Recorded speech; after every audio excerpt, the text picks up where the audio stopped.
देख रहे हैं आज तक। मैं हूं आपके साथ चित्रा त्रिपाठी। श्रीनगर में मेरी मौजूदगी इसलिए है क्योंकि आज से ठीक 2 महीने 12 दिन पहले एक ऐसे राजनीतिक व्यक्ति की यहां पर नियुक्ति की जाती है जिसके जरिए नए कश्मीर की बात को आगे बढ़ाने का एक बहुत बड़ा प्लान देश के सामने रखा जाता है। अब सवाल यह है कि अब तक इसमें कितनी कामयाबी मिल पाई है, नए कश्मीर को लेकर सरकार आगे कैसे बढ़ रही है।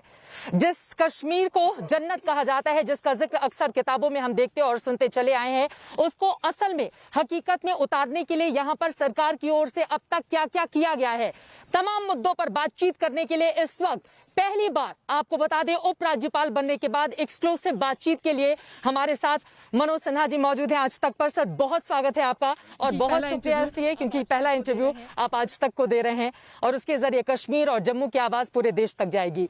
सबसे पहला सवाल मेरा आपसे यही है कि 73 दिन पहले आप यहां पर आते हैं और उसके बाद ताबड़तोड़ कई बड़े फैसले आपकी ओर से लिए जाते हैं कश्मीरियत और जमहूरियत को लेकर। अब तक के आपके बड़े ऐलान, बड़े प्लान क्या रहे हैं, कैसे बताएंगे आप देश को कि मनोज सिन्हा ने यहां पर आने के बाद क्या क्या किया है? ये मुझे लगता है कि 73 दिन में हमने 73 से ज़्यादा फैसले किए हैं, लेकिन आप चाहती हैं कि मैं 3 ही 4 बताऊं, तो मुझे तय करने में ये मुश्किल हो रहा है कि प्रायोरिटी किसको मैं दूं, फर्स्ट, थर्ड या फर्स्ट, फोर्थ। लेकिन मोटे तौर पर मुझे लगता है कि आने के बाद मैंने महसूस किया कि प्रशासन और आवाम के बीच जो ट्रस्ट डेफिसिट है उसे जल्दी से जल्दी बहाल किया जाए। और मैंने इन 73 दिनों में कोशिश की है कि आवाम और प्रशासन के बीच की जो खाई थी उसे पाट दिया जाए। इस सिलसिले में हमने अनेक फैसले किए हैं और उसका असर अगर आप श्रीनगर उतरी होंगी, यहाँ तक आने में अगर किसी से आपकी बात हुई होगी तो आपने महसूस किया होगा। दूसरी बात, मुझे ऐसा लगता है कि पर्यटन की दृष्टि से ये देश नहीं दुनिया के खूबसूरत जगहों में है और लंबे समय से यहाँ का उद्योग और रोजगार किन्हीं न किन्हीं कारणों से सफ़र कर रहा था। तो एक हमने कमेटी बनाई थी और कमेटी की रिकमेंडेशन के आधार पर इंडस्ट्री और ट्रेड को कैसे बढ़ाया जाए, उसमें पर्यटन भी है। हमने एक, मैं मानता हूँ कि बड़ा फैसला किया और 5% इंटरेस्ट सबवेंशन हमने अक्रॉस द बोर्ड दे दिया। और भी उससे जुड़े हुए कई एडमिनिस्ट्रेटिव फैसले हैं जिन्हें हम हर हफ्ते रिव्यू कर रहे हैं, उनको ज़मीन पर उतारने की कोशिश कर रहे हैं। सर, सुनने में तो ये बातें बहुत अच्छी लग रही हैं। आप बीच में आ गई, ये आप लोगों की आदत थोड़ी सुधरनी चाहिए। ठीक है, आप दूसरा भी बता लीजिए। तो मुझे लगता है कि हम कोशिश कर रहे हैं कि लंबे समय से, पिछले 10-12 वर्षों से या और भी ज़्यादा समय से यहाँ का ट्रेड, बिजनेस, इंडस्ट्री कई कारणों से मार खा रहा था, उसे प्रमोट किया जाए। दुनिया भर के, देश भर के लोग यहाँ आवें, इसके अवसर यहाँ प्रदान किए जाए। तीसरी बात, मैं मानता हूँ कि सामान्य आदमी के ग्रीवांस का रिड्रेसल, इसका एक इंस्टीट्यूशनलाइज मैकेनिज्म बने, उसको हमने जिले से लेकर के और राजधानी तक बनाया है। खुद एक डैशबोर्ड हमारे पास भी है और पहली बार 20 जिले से लोगों को बुला रहा हूँ 22 तारीख को,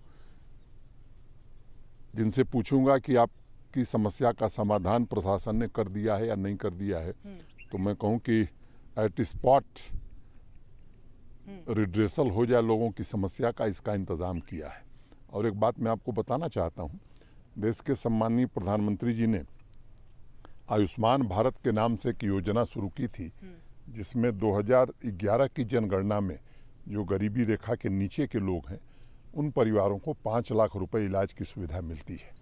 यहाँ आने के बाद प्रधानमंत्री जी के निर्देश या मैं कहूँ कि उनसे चर्चा करने के बाद एक बड़ा फैसला हमने किया है और जम्मू कश्मीर एक अकेला राज्य है, देश में नहीं, मैं कहूँ कि दुनिया में शायद कोई दूसरा स्थान नहीं होगा जहाँ हर व्यक्ति, हर परिवार को 5 लाख रुपए के इलाज की सुविधा हम प्रदान करने जा रहे हैं।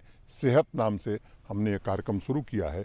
अभी 5 लाख रुपए दिए जाएंगे सीधे जो आयुष्मान इलाज के लिए, सीधे मतलब 5 लाख रुपए दिए जाएंगे। जिस तरह की सुविधा है उसमें बीपीएल श्रेणी के लोगों को सुविधा है, इसमें कोई श्रेणी नहीं है। जो जम्मू कश्मीर का नागरिक है उसे उसके परिवार के इलाज के लिए 5 लाख रुपए का इंतजाम पूरे जितने भी जम्मू कश्मीर के सभी के लिए कि जम्मू कश्मीर का जो भी नागरिक है उसके परिवार को प्रति वर्ष 5 लाख रुपए के इलाज की सुविधा सेहत में मिलेगी। 4 लाख से ज़्यादा लोगों का पंजीकरण हो चुका है। मैंने प्रधानमंत्री जी से अनुरोध किया है कि कोई तिथि तय करें ताकि उनके हाथ से इस योजना को मैं लॉन्च करा सकूं। लंबी फहरिस्त है, मैं बताऊं तो शायद 73 दिन मुझे लगेंगे जो फैसले हमने लिए हैं, लेकिन आपने 3 ही कहा इसलिए मैं यहीं रुकता हूं। ठीक है, मैं आगे आऊंगी। बहुत सारे ऐसे सवाल हैं जो आपसे किए जाने हैं, लेकिन चूंकि देश में सबसे ज्यादा चर्चा अगर किसी एक बात को लेकर हो रही है तो वो है जम्मू कश्मीर के पंचायती राज कानून में फेरबदल कर देना, बदलाव कर देना। हम लोग मान रहे थे कि अब आप यहां पर आ गए हैं, आप एक राजनीतिक व्यक्ति भी हैं, प्रशासनिक तौर पर भी आप पूरी तरह से सक्षम है, इसी वजह से एक खास मकसद के तहत आपको यहां पर भेजा गया था मनोज जी। लेकिन सवाल बड़ा ये खड़ा हो रहा है कि अब इसमें फेरबदल करके लोकल लेवल पर तो आप स्ट्रांग कर रहे हैं चीजों को, लेकिन चुनाव कब होंगे विधानसभा के? क्योंकि देश तो इसी बात का इंतजार कर रहा था और जम्मू कश्मीर के लोग खास तौर पर। कश्मीर के लोगों की भावना को या तो आप नहीं समझ पा रही हैं या बाकी के लोग नहीं समझ पा रहे हैं। जब ये पंचायती राज लागू हुआ था, 73rd अमेंडमेंट जिसे हम कॉन्स्टिट्यूशन का कहते हैं, तो उसकी मूल भावना थी 3 टियर पंचायती राज सिस्टम। देश के अनेक राज्यों में ये 3 टियर पंचायती राज सिस्टम है। दुर्भाग्य से जम्मू कश्मीर में नहीं था, यहाँ 2 टियर सिस्टम था।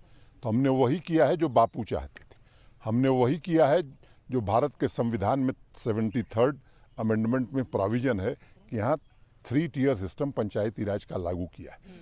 जनता से चुना हुआ प्रतिनिधि अगर चुन करके आता है और जिले के विकास में अपनी भागीदारी निभाता है, अहम रोल प्ले करता है, तो मुझे लगता है किसी को इसमें कष्ट नहीं पहुंचना चाहिए। कहा यह जा रहा है कि दरअसल इस चुनाव के लोकल बॉडीज चुनाव के जरिए आप पूरी ताकत राजभवन के पास रखना चाहते हैं और जो विधायिका विधानसभा को लेकर सवाल लगातार पूछे जा रहे थे उसको अभी आप लोग फिलहाल दूर की कौड़ी बनाने की कोशिश में हैं। चर्चा आगे करूंगा। घाल-मेल करने की आदत मुझे लगता है मीडिया को बंद करनी चाहिए। ये पंचायती राज व्यवस्था बापू चाहते थे और मुझे लगता है इससे ग्रामीण इलाके का विकास होगा, जिले का विकास होगा और मैं हर कोशिश करूंगा कि पंचायत प्रतिनिधियों को जितना सशक्त किया जा सकता है उतना किया जाए। अर्बन लोकल बॉडीज़ के जो हमारे प्रतिनिधि हैं उनको जितना मजबूत किया जा सकता है उनको किया जाए। और मैंने तो जो फैसले किए हैं साफ तौर पर एडमिनिस्ट्रेशन को ये निर्देश दिया है कि उनके साथ चर्चा करके ही आप विकास की रणनीति बनाएं। मैं समझता हूं कि यही भारत की आत्मा है और उसी दिशा में हम आगे बढ़ रहे हैं। जहाँ तक विधानसभा के चुनाव का सवाल है, मैं मानता हूं कि देश के सम्मानीय प्रधानमंत्री जी ने 15 अगस्त को लाल किले की प्राचीर से जो बात कही थी उसको देश मानता है, देश उस पर भरोसा करता है। आप सबको मालूम है कि डिलिमिटेशन कमीशन अपना काम कर रहा है। कुछ लोगों को भ्रम होगा, लेकिन मैं बड़ी जिम्मेदारी से बात कहना चाहता हूं कि जिन लोगों ने भारत के संविधान की शपथ ली है उनको ये बात मालूम होनी चाहिए कि डिलिमिटेशन का एक्ट देश की पार्लियामेंट ने बनाया है और केवल जम्मू कश्मीर में डिलिमिटेशन नहीं हो रहा है, पूरी उत्तर के 4 राज्यों का डिलिमिटेशन साथ साथ हो रहा है। एक बार डिलिमिटेशन का काम खत्म हो जाएगा, जम्मू कश्मीर अहम हो जाता है ना सर, जो आप बातें कह रहे हैं।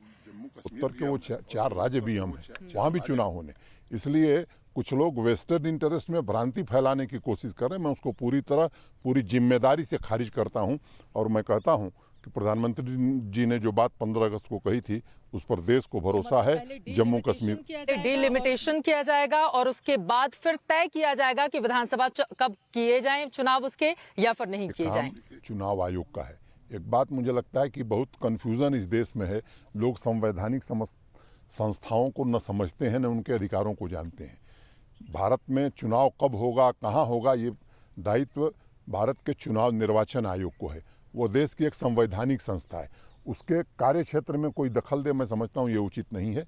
डिलिमिटेशन का काम चल रहा है, पूरा होगा तो मैं मानता हूँ कि उचित समय पर भारत का निर्वाचन आयोग इस दिशा में भी निर्णय करेगा। उचित समय कब आएगा? ये निर्वाचन आयोग जी, ये निर्वाचन आयोग बताएगी, ये आप नहीं, नहीं मेरा बता रहे वो हैं। तो काम कुल भी मिलाकर नहीं, आपकी भारत बात का निर्वाचन आयोग ही तय करता है। बिहार में चुनाव हो रहे हैं तो ये निर्वाचन आयोग तय करता है कि चुनाव होगा। देश में कहीं भी चुनाव होता है तो वो तिथि और समय ये निर्वाचन आयोग तय करता है। इस बात को आपको समझना चाहिए। कश्मीर में विधानसभा के चुनाव कब होंगे ये निर्वाचन आयोग बताएगा। सरकार इस बारे में फिलहाल कुछ भी बताने नहीं जा रही है अभी। मुझे लगता है कि आप तथ्य को तोड़ मरोड़ कर मत प्रस्तुत करिए। मैंने कहा कि प्रधानमंत्री जी ने 15 अगस्त को जो बात कही है वो अंतिम बात है इस सिलसिले में। आपने सुना होगा, देश ने सुना है, जम्मू कश्मीर के लोगों ने भी सुना है। हमको लोकतंत्र में पूरी आस्था है, लेकिन किसी संवैधानिक संस्था की जो जिम्मेदारी है, जो उसके अधिकार हैं, उसको अगर कोई छीनने की कोशिश करेगा तो मैं समझता हूँ ये उचित नहीं। मैंने संविधान की शपथ ली है, इसलिए मैं अपनी मर्यादा समझता हूँ।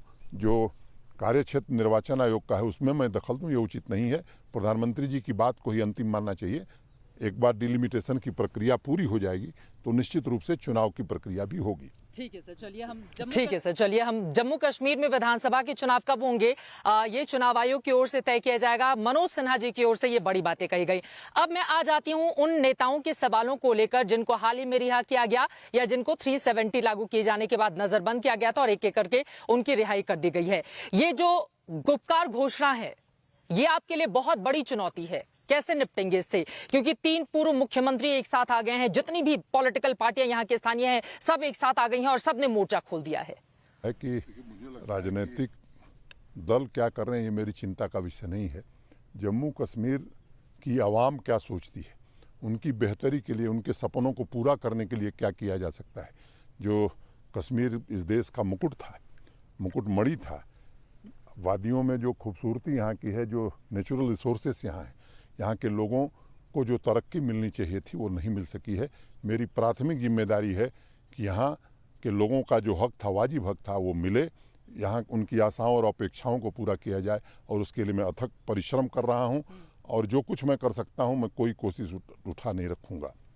गुपकार घोषणा आपके लिए, आपको नहीं लगता है कि आपके लिए चुनौती है? नहीं मानता हूँ, क्योंकि ये भारत में लोकतंत्र है, इसलिए जिसके मन में जो आता है वो बोल देता है। मुझे कुछ उस पर कोई प्रतिक्रिया किसी राजनीतिक महबूबा मुफ्ती जी ने तो जैसे ही उनकी रिहाई हुई सर जी, हम आवाम का भरोसा जीतना चाहते हैं, जम्मू कश्मीर को विकास के शीर्ष पर पहुंचाना चाहते हैं और इसलिए मैं पूरी तरह से आश्वस्त हूं कि वो हासिल करके हम रहेंगे। लेकिन सर चूंकि देखिए आप जिस पद पर इस वक्त बैठे हुए हैं वो सिर्फ प्रशासनिक तौर पर मजबूत नहीं है, जब तक यहाँ पर विधानसभा के चुनाव नहीं हो जाते राजनीतिक तौर पर भी बहुत मजबूत है। इसीलिए जो राजनीतिक दलों को की ओर से सवाल खड़े किए जा रहे हैं उसका जवाब आपको ही देना होगा। अगला सवाल महबूबा मुफ्ती, पिछले ही हफ्ते सर सुन लिए 14 महीनों के बाद उनकी रिहाई हुई है। मैं संवैधानिक दायित्व का निर्वहन कर रहा हूँ, मेरे पास कोई राजनीतिक दायित्व नहीं है और राजनीति की मैं कोई बात न कर रहा हूँ और न करूँगा जब तक मेरे पास ये दायित्व है, नंबर 1। नंबर 2, मैंने ये शपथ ली है संविधान की, तो शपथ में ये भी है कि संवैधानिक संस्थाओं के कार्य क्षेत्र में अतिक्रमण करना मैं समझता हूँ ये संविधान हमें इजाजत नहीं देता है। महबूबा मुफ्ती ने रिहाई के तुरंत बाद ये कहा कि दरअसल अवैध और असंवैधानिक तरीके से 370 यहां से हटाया गया और कुछ भी हो जाए वो इसको हासिल करके ही रहेंगी। ऐसा देश है जिसमें जिसके मन में जो आता है वो कह सकता है। देश की संसद में इस पर लंबी चर्चा हुई है, विभिन्न राजनीतिक दलों ने अपना पक्ष रखा है और मुझे लगता है कि संसद की सार्वभौमिकता को चुनौती किसी को नहीं देना चाहिए और संसद ने कोई निर्णय किया है तो मुझे लगता है कि उस पर कायम रहना चाहिए। और दूसरी बात कि कई लोग देश की सर्वोच्च न्यायालय में भी गए हैं। हमारे यहाँ जुडिशियरी पर देश को बड़ा भरोसा है, तो जो लोग न्यायालय में गए हैं मुझे लगता है कि सर्वोच्च न्यायालय पर भरोसा करना चाहिए और इंतजार करना चाहिए। फारूक अब्दुल्ला साहब की ओर से कहा गया है कि दरअसल जो कुछ भी वहां पर चीन कर रहा है तिब्बत में, उसके लिए 370 ही जिम्मेदार है। भारत सरकार की ओर से जो फैसला लिया गया और उन्होंने तो यहां तक आगे बढ़ते हुए कह दिया कि अब चीन ही इसमें कुछ मदद करेगा। कैसे जवाब देंगे आप उनका? कि जो लोग संवैधानिक पदों पर रहे हैं उनको बोलने के पहले अपनी मर्यादा का ध्यान रखना चाहिए। इससे ज़्यादा इस बारे में कुछ कहना उचित नहीं होगा। सीनियर आदमी हैं, मुख्यमंत्री रहे हैं, भारत सरकार में मंत्री रहे हैं। अब इस तरह की बात करना खुद सोचें वो क्या उनके लिए उचित है। मतलब उन्होंने गलत कहा, मतलब उन्होंने गलत कहा। मैं उस पर कोई राय नहीं दूंगा। यहाँ के लोग भी सोच रहे हैं, देश की जनता भी सोच रही है और जनता सब कुछ देखती है। गुपकार घोषणा के जरिए ये तमाम पार्टियां एक साथ आ गई हैं। बड़ी चुनौती आपके लिए बनती हुई नजर आ रही है, हालांकि आप उनको चुनौती नहीं मानते हैं। अगर स्थिति खराब होती है या इस तरह की पैदा होती है जो आपकी मुसीबतें मुश्किलें बढ़ाने वाली होगी, तो क्या फिर से नजरबंदी के लिए आप कोई फैसला कर सकते हैं? इस तरह के भी कयास लग रहे हैं। कहता हूँ स्थिति कहीं खराब नहीं होने वाली है। और दूसरी बात कि कुछ लोगों ने कश्मीर की आइडेंटिटी आतंकवाद और बंदूक से बना दिया था। कश्मीर की वास्तव में ये आइडेंटिटी नहीं है। कश्मीर की आइडेंटिटी है सूफीज़म, कश्मीर की आइडेंटिटी है सर्वधर्म संवाद।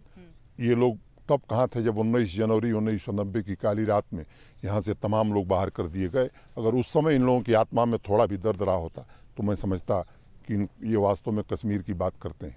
मुझे लगता है कि देश इन सब चीज़ों को कश्मीर के लोग भी देख रहे हैं और इसलिए इसमें बहुत चिंतित होने की जरूरत नहीं है। कश्मीरी पंडितों का आपने जिक्र किया है। 19 जनवरी 1990 की काली रात का समझ लोगों को आ गया होगा मैं क्या कहना चाहता हूं। आपने कश्मीरी पंडितों का जिक्र किया है तो अगला सवाल उन्हीं से जुड़ा हुआ ले लेती हूं। उनकी वापसी के लिए तमाम दावे किए गए, वादे किए गए, अब तक क्या किया है सरकार की ओर से? कश्मीरी पंडितों को लेकर बड़ा निर्णय क्या, कब उनके घर वापसी होगी? यहाँ पर कब आकर वो लोग अपने मकान, अपने घर में यहाँ पर रह पाएंगे? चाहता हूँ कि देश के वर्तमान प्रधानमंत्री जी ने 6000 नौकरियां और 6000 घर कश्मीर वैली में बनाने के लिए 2015 में फैसला किया था। उसके लिए धन और साधन भी उपलब्ध कराए हैं। मैं आपको आश्वस्त करना चाहता हूं कि 6000 में 176 छोड़ करके बाकी सभी पद आने वाले 6 महीने में भर दिए जाएंगे। उनके मकानों के निर्माण का काम कई स्थानों पर प्रारंभ हो गया है और 2 स्थान हैं जिनके टेंडर नहीं हुए हैं। 1 साल में सारे घर भी बना दिए जाएंगे। जम्मू में पहले से उन लोगों के लिए घर बनाए गए हैं जहां वो लोग रह रहे हैं। यहाँ का काम भी 1 वर्ष में हम पूरा कर लेंगे। और मैं आपके चैनल के माध्यम से कश्मीरी पंडित भाई बहनों को आश्वस्त करना चाहता हूं कि देश की सरकार हो या यहाँ की सरकार हो, आपकी वापसी के लिए हर कदम उठाएगी। और मैं जो महसूस कर रहा हूँ, मैं रोज कहीं न कहीं जाता हूँ। 20 जिले हैं जिनमें से लगभग 16 जिले मैं हो आया हूँ। रोज प्रत्यक्ष लोगों से मिलता हूँ। यहाँ जिस तरह का भाईचारा, यहाँ के लोग भी चाहते हैं कि कश्मीरी पंडिता में और फिर से कश्मीर का वो गौरव बहाल हो। आपने कहा कि एक साल में यहाँ के जो फ्लैट्स हैं, मकान हैं, वो बना दिए जाएंगे। उनकी वापसी की प्रक्रिया कब से शुरू की जाएगी? जब नौकरी पाएंगे तो वो लोग नौकरी पाएंगे तो यहीं रहेंगे। प्रक्रिया नहीं है ये, आपको समझ में नहीं आ रहा है? नहीं, मुझे दूसरी बात समझ में आ गया है। आप कह रहे हैं कि जहाँ ज्यादा संख्या में कश्मीरी पंडित रहते हैं, अभी 10 और 12 अक्टूबर को हमने बड़ा कैंप लगाया था। जम्मू कश्मीर बैंक को निर्देश दिया कि वहाँ का जो भी युवा अगर इंटरप्रेन्योर बनना चाहता है तो आप फाइनेंस करिए, और ऐसे तमाम कश्मीरी युवकों को बैंक फाइनेंस कर रहा है। वो इंटरप्रेन्योर बनेंगे तो वापसी का ही ये रास्ता है, उसी दिशा में हम जा रहे हैं। मतलब एक साल मोटा मोटा वक्त हम माने, उसके बाद फिर यहाँ पर हम देखेंगे कि बड़ी तादाद में कश्मीरी पंडित आकर रह पाएंगे। ये संख्या और भी बढ़ेगी। अभी भी मेरे पास ठीक है, विदेश में रहने वाले अनेक ऐसे भाइयों बहनों का पत्र आता है, मेल आता है। लोग कहने साहब हम माना चाहते हैं, कुछ करना चाहते हैं। एक NRI हैं, US में रहते हैं, उन्होंने कहा कि मैं अपने गाँव में स्कूल बनाना चाहता हूँ। तो ऐसे बहुत सारे लोग हैं जो यहाँ आना चाहते हैं और यहाँ कुछ करना चाहते हैं। ठीक है, हमने अब तक बात कर ली है राजनीतिक दलों की, गुपकार जो घोषणा किया गया है उसकी, और साथ ही कश्मीरी पंडितों की। अब मैं मूल मुद्दे पर आ जाती हूँ, आतंकवाद। देखिए, अभी मेरी आपसे बातचीत हो रही है और अभी भी मुठभेड़ चल रही है। आज ही 2 आतंकवादियों के मारे जाने की खबर भी सामने आई है। ये जो जीरो टॉलरेंस की नीति सरकार की थी कि आतंक मुक्त कर दिया जाएगा पूरे इलाकों को, 370 खत्म किए जाने के बाद बीते 14 महीनों में, 1 साल में यहाँ पर क्या बदला है सर? होने के बाद बहुत कुछ बदला है। आतंकवाद पर काफ़ी हद तक नियंत्रण करने में सरकार सफल रही है। फोर्सेस का अपर हैंड है। और मैं जो रोज घटनाएं जिनके कारण कश्मीर चर्चा में होता था, मैं समझता हूं कि आप खुद महसूस कर रही होंगी कि अब उस तरह की घटनाएं यहाँ नहीं होती हैं। हाँ, ये ठीक है कि 10% भौगोलिक स्थिति जो यहाँ की है, 10% भूगोल और 10% एरिया जहाँ भी आतंकवाद का है, हमारी फोर्सेस पूरी मुस्तैदी से लगी हैं। और मैं उम्मीद करता हूं कि आने वाले दिनों में उस पर भी हम कामयाबी प्राप्त करेंगे। मतलब आतंक का संपूर्ण सफाया यहाँ से हो जाएगा। हमारी यही होगी बारे में आश्वस्त कराना कि आतंक से मुक्ति यहाँ के लोगों को मिले, क्योंकि यहाँ के लोग ऊब चुके हैं। लोगों के दिल में तड़प है, लोग मोहब्बत से रहना चाहते हैं, यहाँ की परंपरा को जीवित करना चाहते हैं। आतंकवाद को लेते हुए आगे और भी बहुत सारे सवाल हैं। पाकिस्तान पे भी मैं आऊंगी, लेकिन खुद भारतीय जनता पार्टी के बहुत बड़े बड़े जो यहाँ के नेता थे लोकल, उनकी भी जान चली गई है। तो उनके घर वालों को आप लोगों की ओर से कैसे आश्वस्त किया गया? परसों एक पत्रकार के मारे जाने की खबर भी सामने आई है, एक इंस्पेक्टर की भी शहादत की खबर सामने आई है। इस पर कब लगाम लगेगी सर? इस पर रोक कब लगेगी? छिटपुट घटनाएं हो रही हैं, दुखद हैं, और मैं आपसे कहना चाहता हूं कि हम पूरी कोशिश कर रहे हैं कि इस तरह घटनाएं न हो। केवल भारतीय जनता पार्टी के नहीं, अनेक राजनीतिक दलों के कार्यकर्ता मारे गए, उन सबके परिवारों के प्रति मैं संवेदना व्यक्त करता हूं, और सुरक्षा के जितने कड़े उपाय किए जा सकते हैं चुने हुए प्रतिनिधियों के लिए, हम सुरक्षा के पुख्ता इंतजाम कर रहे हैं। लेकिन यहाँ की जो चुनौती है, मैं समझता हूँ कि उसका एक व्यापक रूप है, और जिसको मैं शायद आपसे साझा नहीं कर पाऊंगा, लेकिन मैं ये जिम्मेदारी से बात कहना चाहता हूँ।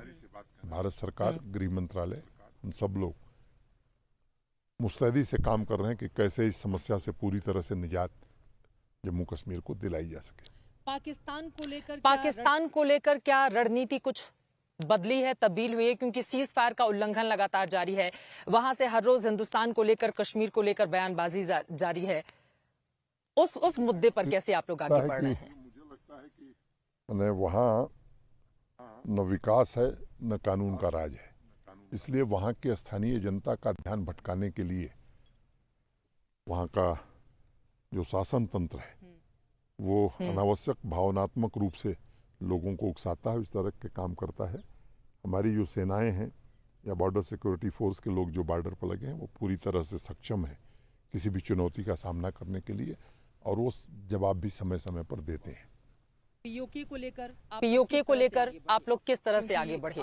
क्योंकि आपके ही बीजेपी के बड़े बड़े दिग्गज नेताओं की ओर से पीओके अब हमारा होगा, अलग अलग तरह के नारे अलग अलग समय पर गढ़े गए, तो उसको लेकर कुछ हो भी रहा है या सिर्फ नारों तक सीमित रहा? आदमी नहीं हूँ, और मुझे लगता है कि देश की संसद में जो बात देश के सम्माननीय गृह मंत्री ने कही है पीओके के संदर्भ में, उसको आपको मानना चाहिए, देश को भी मानना चाहिए। पीओके हमारा है, लेकर रहेंगे, ये उन्होंने नहीं कहा था। जो कहा था उसको आप देखिए, और वो अधिकृत बात है देश के गृह मंत्री की, और देश की संसद में कही हुई बात है। मैं समझता हूँ कि एक जिम्मेदार गृह मंत्री ने देश की संसद के माध्यम से देश को भरोसा दिया है, और देश उस पर भरोसा कर रहा है। मनोज जी, बार बार आप ये कह रहे हैं कि मैं संवैधानिक पद पर हूं, मैं किसी पार्टी से नहीं हूं, राजनेता के तौर पर भी इस वक्त आप अपने आप को दिखाना नहीं चाहते हैं, लेकिन आपकी तमाम बातें जो निकलकर सामने आ रही हैं देश के, वो एक राजनेता के तौर पर ज्यादा आ रही हैं। आप बहुत डिप्लोमेटिक होकर इस वक्त अपनी बातें रख रहे हैं, गोल-मोल बातें रख रहे हैं। बहुत साफगोई से बोल रहा हूँ और बहुत जिम्मेदारी से बोल रहा हूँ। जो सवाल आप पूछेंगे मैं फिर से आपको आश्वस्त करता हूँ कि मैं साफ साफ बोलूंगा। ठीक है, आगे बढ़ते हुए चूंकि बीते कुछ दिनों से ऐसी कई तस्वीरें रही हैं जिन्होंने बहुत सुर्खियां बटोरी हैं आपकी।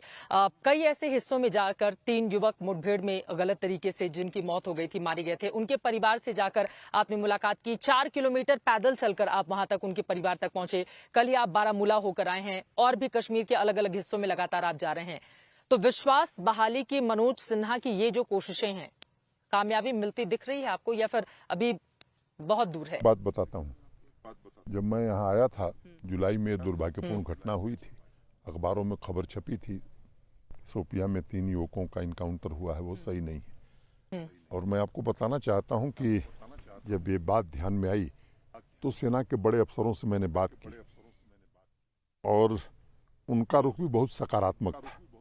एक बात इससे देश को और कश्मीर के लोगों को मैं निवेदन करना चाहता हूं कि समझने की बात है कि हम ऐसे देश में, ऐसे राज्य में रहते हैं जहां अगर कोई गलती हमसे हो जाएगी तो हमें खुद उसमें सुधार करना आता है। हमें किसी पड़ोसी से सलाह की जरूरत नहीं है, न किसी के संदेश की जरूरत है। जब हमको लगा कि ये गलती हुई है तो हमने खुद गलती मानी, और मैं कहूँ कि आर्मी चीफ और यहाँ के सेना के बड़े अधिकारियों का मैं आभारी हूँ, जिन्होंने कहा कि साहब निष्पक्ष जांच कराएंगे और कार्रवाई करेंगे। उन्होंने कहा मैं खुल के आपके टेलीविजन के सामने कह रहा हूँ कि हम निष्पक्ष जांच कराएंगे और न्याय मिले ये हम सुनिश्चित करेंगे।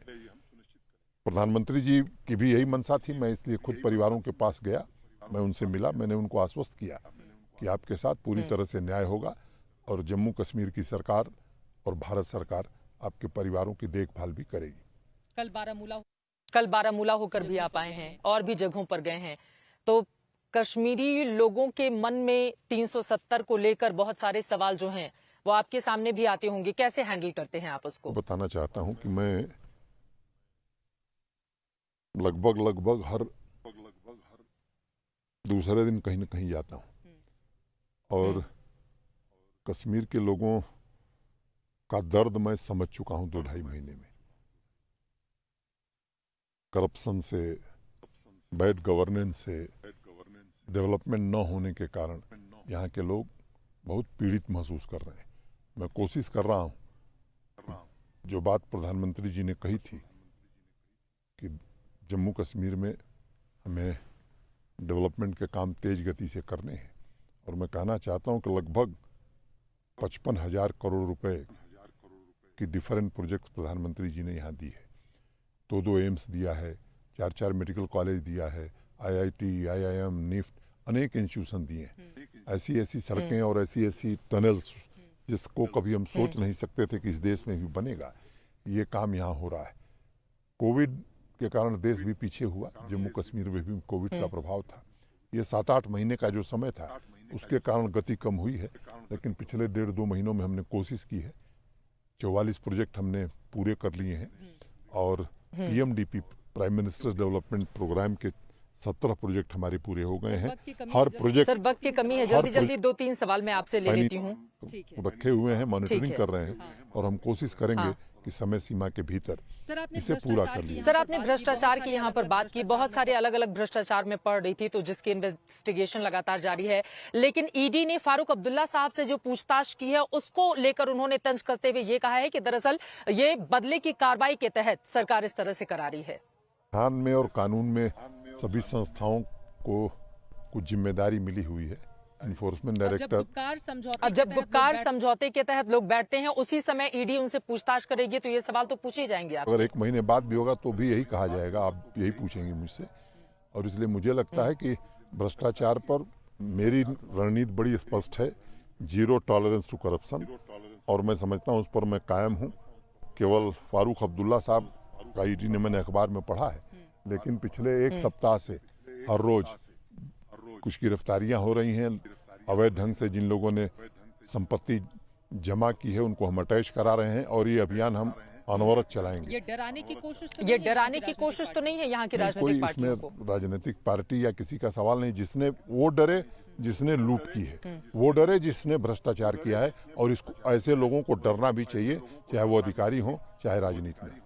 ये महत्वपूर्ण बात आपने कही है। आगे बढ़ते हुए, चूंकि 370 हटने के बाद और उसके बाद फिर हमने कोरोना का एक लंबा दौर भी देखा, अभी भी सब उससे जूझ रहे हैं। जम्मू कश्मीर को पर्यटन के क्षेत्र में बहुत नुकसान और यहाँ पर लाखों नौकरियां चली गई हैं। रोजगार के साधन उपलब्ध कराने के लिए आपकी सरकार क्या कर रही है?